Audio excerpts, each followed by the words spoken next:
Chapter 9. Running was easy enough at first, swinging her blue bundle at her side. Ellen followed a company of soldiers stepping along in double time to the fast beating of the drums, and after the men had come to the end of the town and turned into the fields to their campgrounds, she trotted behind the wagon trains. She could see that the wagons were piled high with things for the soldiers' camps, chests and canvas tents and great iron pots for cooking. On either side of the road, soldiers were setting up tents and building shacks. There was a bright red glow of campfires back in the fields, as far as she could see. A pale blue haze of smoke drifted over the fields. It frightens me to see so many men getting ready to fight our army. The thought of the message in her loaf of bread made her run all the more quickly. It kept her from thinking about how hungry she was now, and how the cold wind at her back cut through her wool jacket.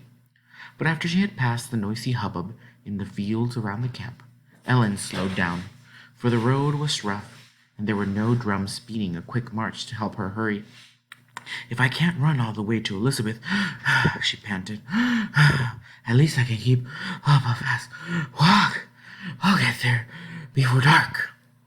Except for a group of horsemen who dashed past her, there was no one on the road that wound through the snowy countryside. "There is something weird about this road," she thought to herself.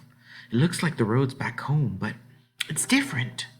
As far as she could tell, there were the same snowy fields and fences made of gnarled roots of trees, the same brown houses close to the road, the same orchards with a few dried apples clinging to bare branches. But there were no people anywhere. There were no cows in the barns, no sheep in the sheepfolds, nor even chickens pecking in the farmyards. It was like walking in a strange, silent dream. "There must be people inside," she thought, for in spite of the tightly closed windows, she could see thin wisps of smoke drifting up from the chimneys and blowing away in the wind. What a strange place! Not like Long Island. The people there had been friendly when she and Mother walked the 10 miles to New York in November. Sometimes they had been asked inside to warm themselves by the fire. New Jersey was different. There was nothing to do now but just keep marching along by herself. She remembered a song her father used to sing when he'd come home after drilling with the village militia. "Blow the trumpets to arms." That was all she could remember at first. "From the east to the west, blow the trumpets to arms." Father had told her Tom Paine wrote it and called it the Liberty Tree. "Let the far and the near all unite with a cheer in defense of our Liberty Tree." Father's eyes really sparkled when he sang that song. She liked to remember him that way. "Let the far and the near," she chanted a rhythm for her marching feet.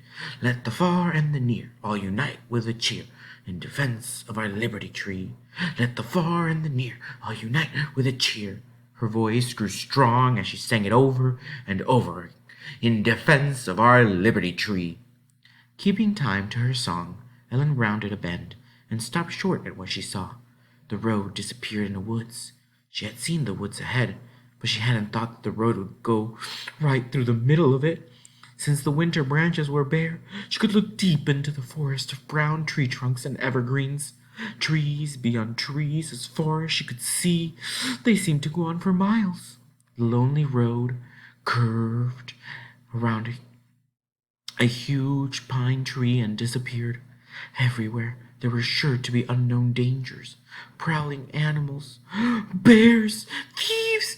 She could go no further. "I can't do it. I can't go on." "But you must do it, Ellen." "I can't. I'm only 10. "A courier was waiting for your message." "I can't. I won't." "There is naught else to be done. You must." Ellen stood and looked at the dark road curving ahead into the silent forest. "Well, when there's something hard to be done," she said at last, "just square your shoulders and start." Then she pulled her cap over her ears and raced down the road into the woods, looking from side to side as her feet flew over the frozen ground. Behind every tree there seemed to lurk a monster. Under every bush, a wild and hungry animal waited to spring out at her. "If only I could get to the end of the woods," she gasped. She could almost feel things clawing at her back, but she dared not look over her shoulder to see what they were. "Run faster, Ellen, run faster!" she cried as she felt the wind rush past her face. When at last she had to slow down, gasping for breath, She feared she would be flung to the ground and torn apart. Nothing happened. There were no monsters behind her. She could see not even one squirrel nor one small rabbit. The woods looked quiet and serene. Patches of fresh white snow lay on the carpet of brown leaves. Snow flecked the trunks of the great forest trees and collected in drifts like white pillows on the branches of the evergreens. Red berries that had not been eaten by the birds sparkled on dogwood branches. If there were any animals here, they were asleep in barrows or hollow logs. All around her the woods were peaceful. Annabel would like this. Ellen surprised herself with the thought. The dogwood berries made her think of her cousin. Last winter, they had fun decorating the church for Annabel's wedding.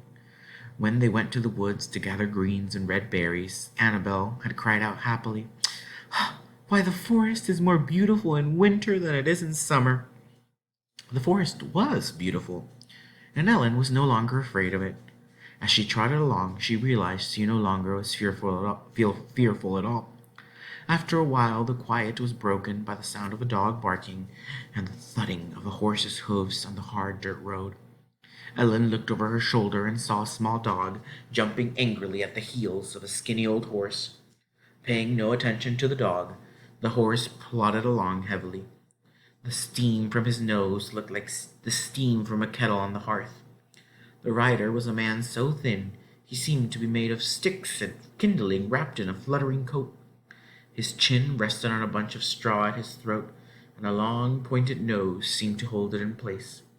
From each arm hung big woven baskets, limp and empty.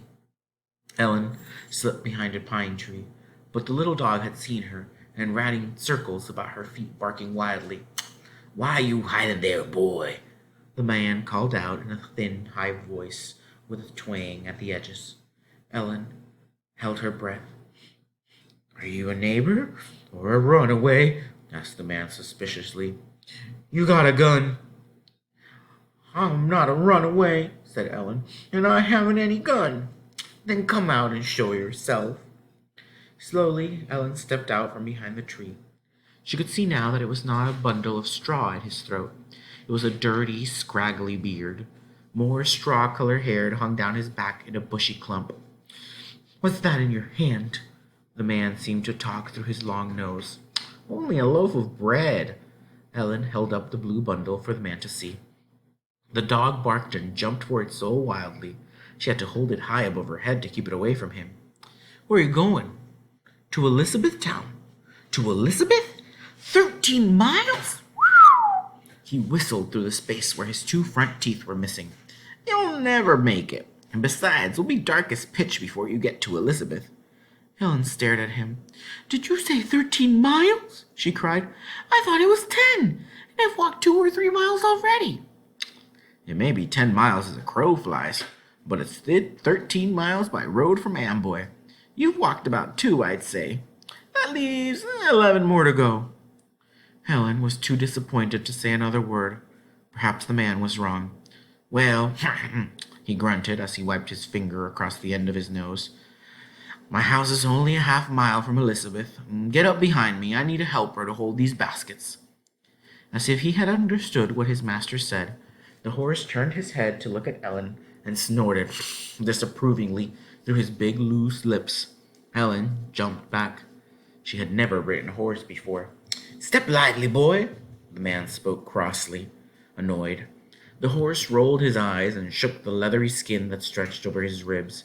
He looked far from happy at having another rider, Ellen thought.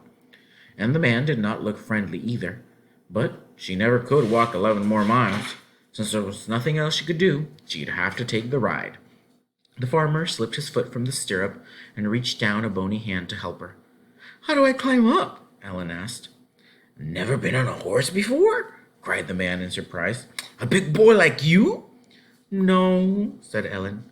She was going to say, "My father was a schoolmaster, but he didn't have a horse." But she thought better of it. "Then put your foot here and I'll give you a hoist." Ellen put her foot in the stirrup and awkwardly climbed and squirmed her way up behind him, clutching the loaf of bread to her chest with one hand. She was glad she didn't have skirts and petticoats to get in the way, as she straddled the horse's bony back. Very carefully, she tucked the blue bundle inside her jacket and arranged the handles off the baskets on her arms. When she leaned forward and put her arms around the man's waist, she knew the bread was safe between her chest and his thin back. From the odd smell of his baskets, it was hard to guess what he had carried in them, but his bushy hair that tickled her face smelled of sweet wood smoke. It was a comforting smell, although sitting behind him like this was an uncomfortable way to travel. The bouncing made her teeth chatter and jarred her spine. Still, it was better than walking 11 miles with the dog jumping at her and trying to get her bread. The man pointed a long finger at the little dog. "Go home to your master," he commanded sternly. "Now," he said, when he saw the dog scurry off. "What's your name, boy?" "Tolliver." She could say that name without stumbling now. "Mine's Murdoch." He handed back some oat cakes that he took from his pockets. "Most boys are hungry," he said. Hungry? She was starved. She had given her corn cakes to Dow on the boat. When he looked over his shoulder and saw that she had gobbled them up quickly, he handed her 2 more. But he didn't ask her any questions. They rode in silence to the end of the woods and cut out along the road, passing more closed-up farmhouses. She wanted to ask him about the people inside, but Mr. Murdoch was not a talkative man. She could not guess whether he was for the British or for the Patriots. He said nothing when he had to stop his horse to let some soldiers ride by. Best not to ask him which side he was on, if she wanted to continue her ride. He'd be quite surprised if he knew he was helping the Patriots, especially if he was a Tory, British. These were mixed-up times, all right. Ellen remembered Long Island and the long trip that she and her mother had made. No one ever asked the refugees who staggered along the roads which side they were on. All of them were people in trouble. Some of them had great rolls of bedding and cooking pots on their backs, and some pulled carts piled high with household goods.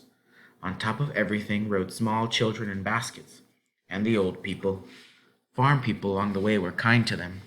She peered around Mr. Murdoch's arm and asked, "Why are all those houses all closed up so tightly?"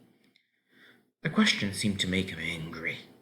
Ellen could feel his back grow stiff and straight as he cried out, "People have to stay behind locked doors these days. Since the British came, it's those redcoats. They take everything, just walk in and take anything they want. Most farmers hide their cows in the woods, and pigs and chickens too." At the sound of the horses' hoofs splashing through the water, Ellen looked down fearfully. They were crossing a stream. It was shallow enough, but thin sheets of ice formed around the rocks at the edge. Suddenly, Mr. Murdoch stood up in the stirrups and waved his thin arm as if he had a sword in his hand. "King George ain't gonna push us around. We'll fight back," he cried. Ellen had tried to keep a hold of his waist as he stood up, but as she raised her arm, she could feel the blue bundle slip down from under her jacket. She lunged for it. "My bread!" she shrieked. "Stop the horse!" "Your what?" cried Mr. Murdoch, as he threw a startled look over his shoulder. He yanked back on the reins. The horse was startled too. He slipped and slid on the icy rocks, sank down on his haunches, and darted up again. "My bread!" Ellen screamed. "My love of bread is gone!" Mr. Murdoch reined in the horse by the side of the stream. "Did you drop my baskets?" he yelled. Quickly, Ellen clutched the saddle with both hands, swung her leg over the horse's rump, and slid down his side. She didn't stop to wonder about the slippery rocks, or how deep the water might be. She waded into the stream up to her knees until she could scoop up her bundle. "He might have told me he was going to stand up," she grumbled as she opened her kerchief and looked at the bread. It was soggy, but the good, strong crust had held its shape. Mr. Murdoch didn't need to apologize. Instead, he dismounted, gathered up his baskets, and shook the water from them angrily. He glared at her.